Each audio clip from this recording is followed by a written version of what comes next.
I'm Ruth, Angelina, and I'm Jocelyn. and today we're going to be performing on two different instruments. One is a conventional instrument, and the other one is not a conventional instrument. The conventional instrument is the violin.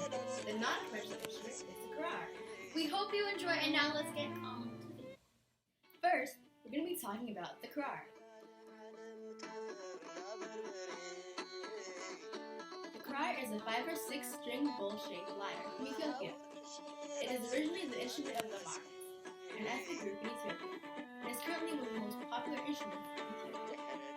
A lyre is a string musical instrument that is small in size. The krar is in the string family. It is played as a swimming instrument to accompany a singer or another instrument, and as a part of the instrumental. This instrument is tuned to a melodic key mode, which is called a kidney. Although it is tuned to a 5-note octave scale, the strings are tuned in a way to hold a kidney. These are 4 kidneys. This is the kidney being Mary, the Malay kidney being a part of Ethiopia, the Ambassador kidney meaning a district, and the Angelina kidney meaning my dear. In the Tinsel kidney, the first string is tuned to the second E flat, the third G, the fourth A flat, the fifth and the sixth to C. The ballet kidney is made up of major seconds, minor thirds, and octave intervals. In the Abbasel kidney, there's a 7-tone interval between C sharp and G sharp and A. The Anthropoid kidney is probably the most complicated melodic note to hear, write, or play. It consists of intervals made up of microtones which cannot be indicated even with the Western notation system. As it is also difficult to exactly hear and know the pitches, the reader is warned to leave some room of doubt as to the accuracy of the above Anthropoid melodic note. The krar consists of 6 strings stretched vertically between a lower soundbox and an upper crossbar. This crossbar is supported by 2 side posts, which are inserted at their bases into the soundbox. The strings are tied to a piece of wire or a strong piece of leather and attached to the soundbox at their lower end.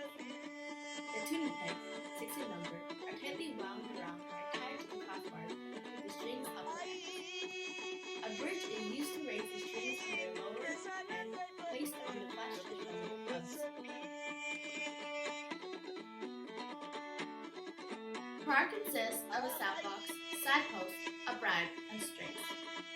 The soundbox is the most important part, and it is comprised of a hollow hemispherical body made of wood, clay, or metal.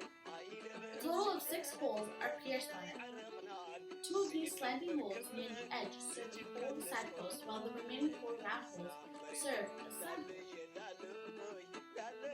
The side posts of the krar are always made of wood, and their important function is to join and support the yoke, enabling it to stretch and the strings by means of the pegs. Krar players use nylon and wire strings of different weights, along with some animal gut strings. Gut strings are usually thicker than nylon strings. Nylon strings are thicker than wire strings.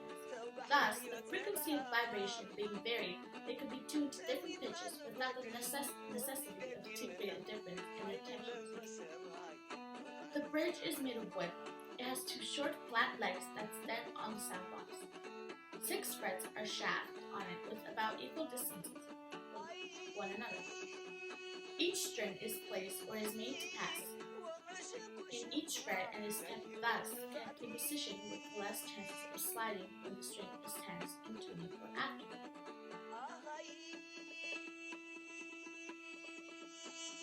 There are 2 ways of playing the krar. These ways are string damping and string plucking. String damping, in this way of playing, the right hand uses a pick to thrum the strings about 1.5 inches away from the krar's bridge, and the left hand fingers are firmly placed against each. This is to silence its vibration as completely as possible. Hence, the sound is produced by thrumming the strings with the right hand, and the left hand is used to silence some strings and open others to sound according to the melody desired. Plucking. The fingers of the left hand remaining always in the same position are each used here to pluck and vibrate strings consecutively according to the melody without damping. The right hand uses the index finger and sometimes the middle finger to keep up the main or down beat.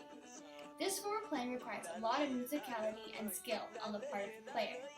In plucking, the crowd is held quite tilted. The side post on the arm. In plucking, the crowd is held quite tilted. The side post. In plucking, the crowd is held tilted. In plucking, the crowd is held quite tilted. The side post on the arm and the edge of the sound box against the stump. In plucking, the crowd is held quite tilted. The side post on the arm and the edge of the sound box against the stump.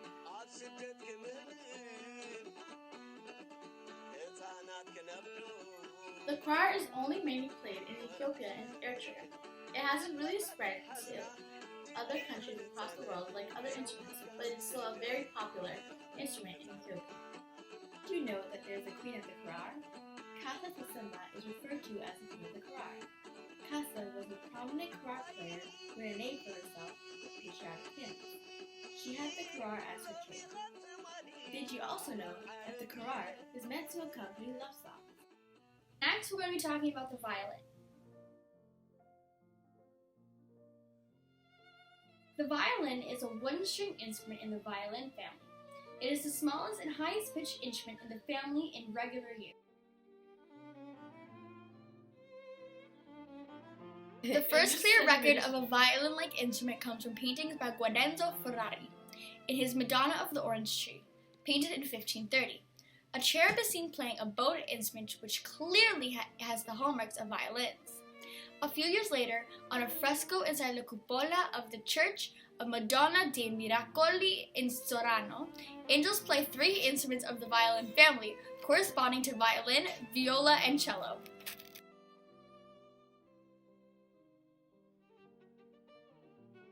Not clear exactly who made the first violins, but there is clear evidence that it originated from Italy, in the vicinity of Milan. Not only are there Ferrari's paintings in this area, but at the time, towns like Brescia and Cremona had a great reputation for craftsmanship of stringed instruments. The most famous violin makers between the early 16th century and the 18th century include the Micheli family of Italian violin makers, Sonetto Micheli from 1490 to 1560, and the Pellegrino Micheli from the 1520s to the 1670. The Giovanni Micheli from 1562 to 1660, Francesco Micheli from 1579 to 1650, and the brother-in-law Battista Donedo from 1529 to 1610. Bertolozzi da Salo, or the Gasparino da Salo family of Italian violin and double bass players and makers. Francesco Bertolozzi, 1513 to 1563, and Agostino Bertolozzi, 1510 to 1584. Gasparino Bertolozzi from 1540 to 1609, called Gasparino da Salo. Giovanni P. Maghini, 1580 to 1630. Amati family of Italian violin makers. A.A. 15 to 1577. Antonio Amati, 1540 to 1607. Hieronymus Amati, 1561 to 1630. Nicole Amati, 1596 to 1684. Hieronymus Amati, 1649 to 1740. Guarneri family of Italian violin makers. Andrea Guarneri, 1626 to 1698. Pietro of Mantua, 1655 to 1720. Giuseppe G.V.G. or Joseph F.A. to 1666 to 1739. Pietro Guarneri of Venice, 1695 to 1762. And Giuseppe Guarneri del Gusto, 1698 to 1744. Antonio S., 1644 to 1737. Jacob Steiner from 1617 to 1683 of Epsom in Tyrol.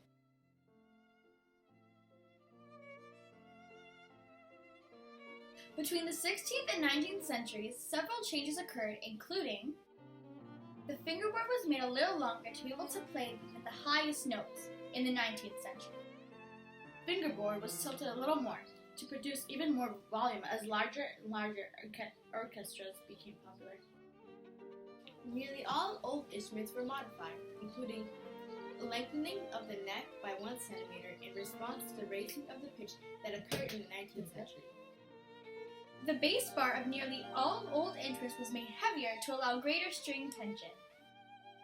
The classical luthiers nailed and glued the instrument next to the upper block of the body before gluing on the second board, while later luthiers mortised the neck to the body after completely assembling the body. The chin rest was invented in the early 19th century by Louis Ellis.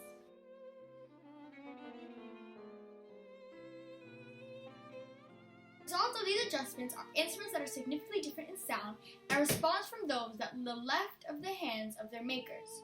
Regardless, most violins nowadays are built superficially resembling their old instrument.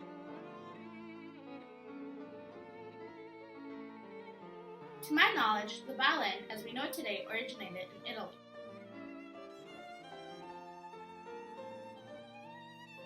To tune a violin, the A string is first tuned to a standard pitch. When accompanying a fixed-pitch instrument, such as a piano or accordion, the violin tunes to it. Other strings are then tuned against each other in intervals of perfect fifths by bowing them in pairs.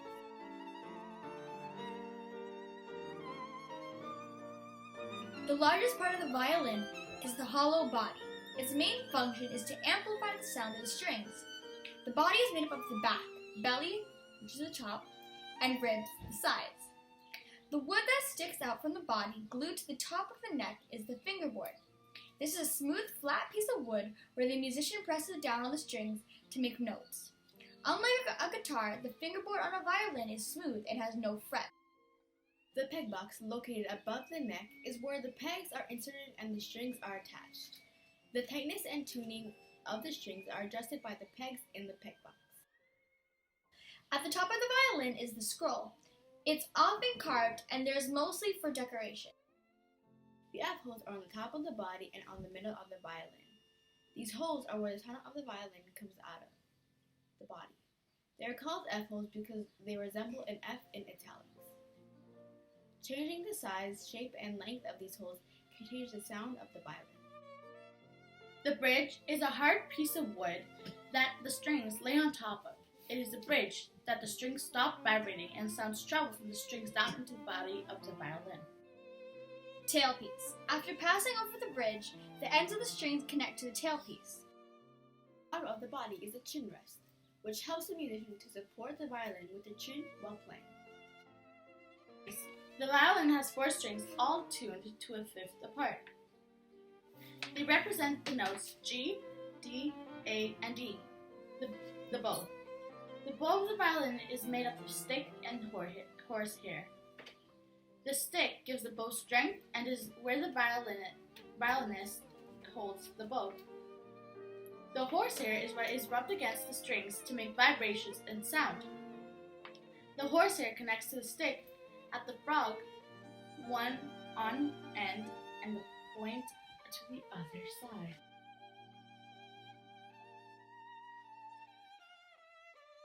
The modern violin has been around for about 500 years. It was said to have been designed in the 1500s by Andrea Amati. Did you know that playing the violin burns approximately 170 calories per hour? Violins are usually comprised of spruce or maple wood. Record in cycling backwards while playing a violin is 60.45 kilometers in 5 hours and 8 seconds. The most expensive violin in the world was made by Giuseppe Guarneri in 1741. This extravagant violin is appraised with a value of $18 million. Violin strings were first made of sheep gut, commonly known as catgut, which was stretched, dried, and twisted. Other materials violin strings have been made out of include solid steel, stranded steel, or various synthetic materials, wound with various metals, and sometimes plated with silver.